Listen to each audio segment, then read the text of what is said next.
गंगाखेड नगर परिषदेतील वेतन रोखल्याच्या प्रकरणी कर्मचाऱ्यांनी जिल्हाधिकाऱ्यांकडे धाव घेतली।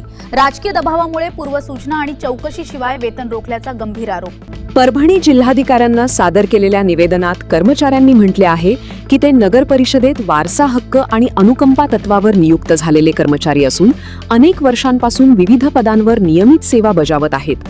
मात्र एका राजकीय तक्रारीच्या आधारावर कोणतीही कायदेशीर प्रक्रिया न राबवता त्यांचे वेतन थांबविण्यात आले आहे।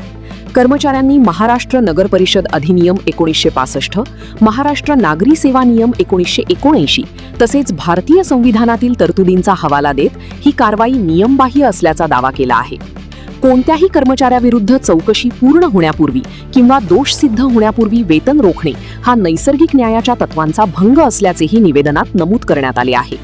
संबंधित तक्रारीची अद्याप कोणतीही अधिकृत चौकशी पूर्ण झालेली नाही आणि कोणताही दोषारोप सिद्ध झालेला नसतानाही वेतन रोखल्यामुळे कर्मचाऱ्यांवर आर्थिक संकट आले आहे।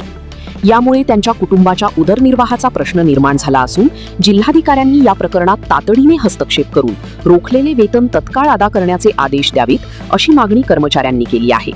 तसेच नियमबाह्य पद्धतीने वेतन रोखण्यास जबाबदार असलेल्या अधिकाऱ्यांवर योग्य ती प्रशासकीय कारवाई करण्याची मागणीही निवेदनाद्वारे करण्यात आली आहे। प्रतिनिधी प्रेम सावंत, सत्यकेतू मराठी न्यूज, गंगाखेड। महाराष्ट्रासह देशातील महत्त्वाच्या अपडेट्स मिळविण्यासाठी पाहत रहा सत्यकेतू मराठी न्यूज। सत्यकेतू मराठी, आवाज सत्याचा।